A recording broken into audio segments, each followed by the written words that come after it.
Baik, terima kasih. Perkenalkan saya Supriani Fiderawal, NIM 201010505231. Saya dari kelompok 1 mata kuliah manajemen operasi. Di sini saya akan mempresentasikan hasil dari kelompok kami yaitu dengan judul Sumber Daya Manusia dalam Manajemen Operasi.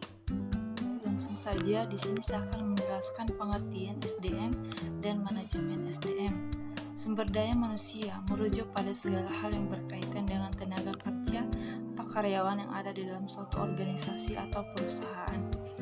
Menurut Filippo tahun 1989, manajemen sumber daya manusia adalah perencanaan, pengorganisasian, pengarahan dan pengawasan kegiatan, pengadaan, pengembangan, pemberian kompensasi, pengintegrasian, pemeliharaan, dan pelepasan sumber daya manusia agar tercapai berbagai tujuan individu, organisasi, dan masyarakat. Dengan demikian, manajemen SDM dapat dikatakan merupakan proses pendayagunaan manusia atau pegawai yang mencakup penerimaan, penggunaan, pengembangan, dan pemeliharaan sumber daya manusia yang ada.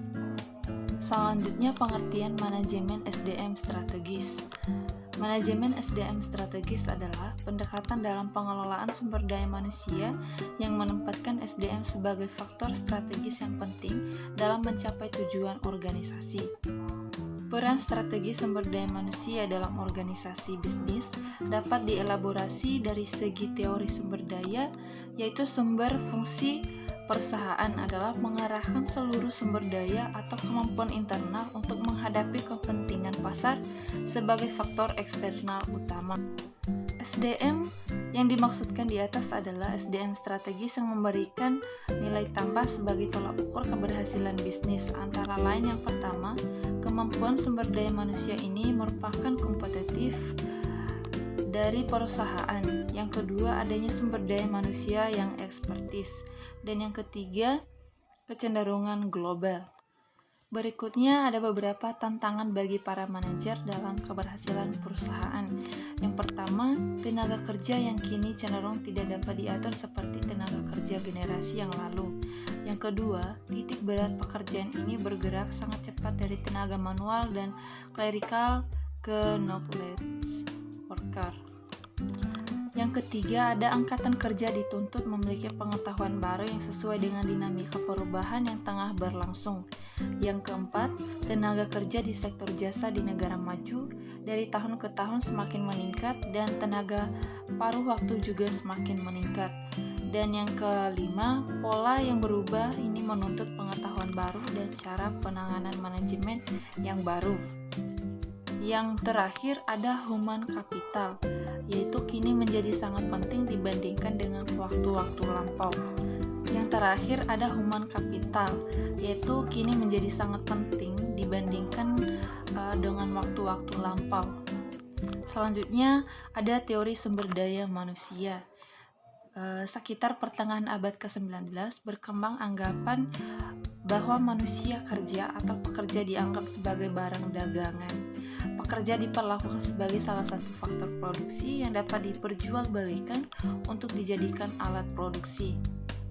Terdapat pula anggapan-anggapan lain seperti yang pertama, pekerja dianggap sebagai SDM karena sering terjadi pemborosan dalam pemanfaatan sumber daya manusia atau pekerja yang mana dapat berpengaruh terhadap pencapaian tujuan dan organisasi dan penghasilan kerja.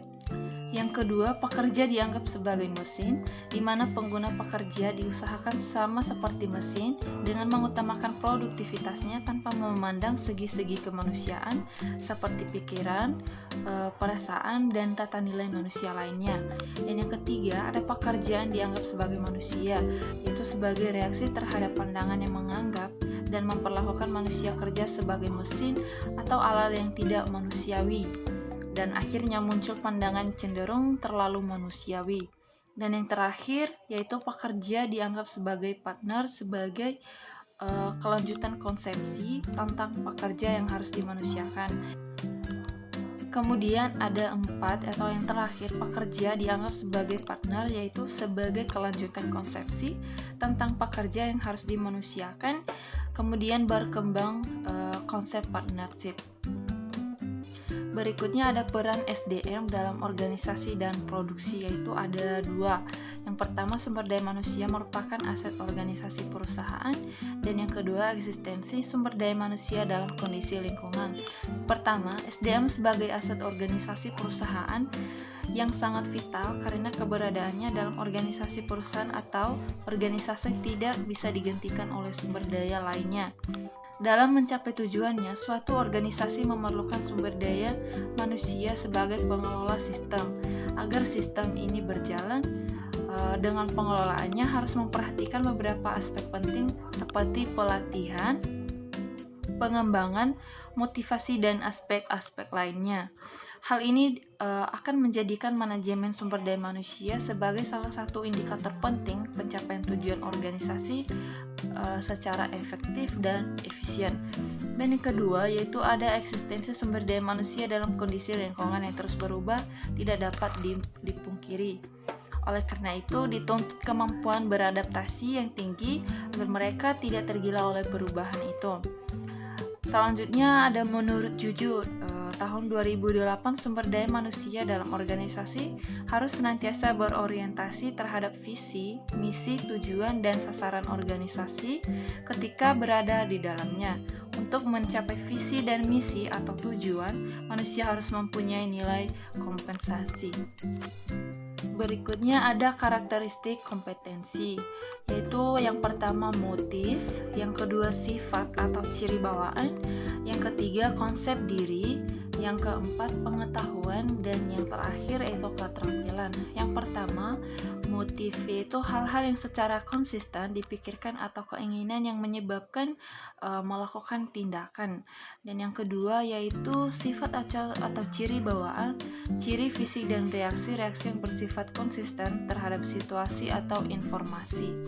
Yang ketiga ada konsep diri atau self-concept, yaitu sikap dan nilai dari orang-orang. Yang keempat, ada pengetahuan, yaitu suatu informasi yang dimiliki seseorang pada bidang yang spesifik. Dan yang kelima atau yang terakhir yaitu keterampilan, di mana ini adalah kemampuan untuk melaksanakan tugas-tugas fisik dan mental tertentu. Karakteristik kompetensi di atas tentunya harus disesuaikan agar peran sumber daya manusia dapat sesuai dengan visi, misi, tujuan, dan harapan organisasi sehingga dapat melakukan penyesuaian terhadap perkembangan organisasi yang semakin kompetitif. Banyak cara yang dapat dilakukan untuk mengantisipasi dan merespon perubahan tersebut, seperti 4 strategi yang dilakukan atau yang dikemukakan oleh Juju. Dengan strategi tersebut, sumber daya manusia dalam organisasi akan melakukan upaya untuk menyesuaikan diri dengan tuntutan global yang cenderung bersifat tanpa batas. Selanjutnya ada 4 strategi untuk melakukan perubahan. Yang pertama, pengendalian diri secara lebih baik dengan disertai kearifan. Yang kedua, beradaptasi dengan perubahan yang terjadi disertai mengubah paradigma berpikir dan bertindak. Dan yang ketiga, komunikasi yang efektif untuk membangun kepercayaan dan mengembangkan networking. Dan yang keempat atau yang terakhir, penyelarasan dan atau menyeimbangkan antara kematangan IQ, EQ, dan ESG. Nah, jadi dari beberapa penjelasan di atas, di sini kami menyimpulkan bahwa manajemen sumber daya manusia adalah kepercayaan. Nah, dari beberapa penjelasan di atas, di sini kami menyimpulkan bahwa manajemen sumber daya manusia adalah perencanaan, pengorganisasian, pengarahan dan pengawasan kegiatan, pengadaan, pengembangan, pemberian kompensasi, pengintegrasian, pemeliharaan dan pelepasan sumber daya manusia agar tercapai berbagai tujuan individu, organisasi, dan masyarakat. Yang kedua, kami menyimpulkan bahwa peran SDM dalam organisasi dan produksi ada dua, yaitu sumber daya manusia merupakan aset organisasi perusahaan, dan yang kedua, eksistensi sumber daya manusia dalam kondisi lingkungan. Dan yang ketiga, kami menyimpulkan bahwa karakteristik kompetensi ada beberapa, yaitu motif atau motif, yaitu sifat atau ciri bawaan atau trait, yaitu konsep diri atau self concept, pengetahuan yaitu knowledge, dan yang terakhir kami menyimpulkan yaitu keterampilan atau skill. Baik, sekian penjelasan dari kelompok kami.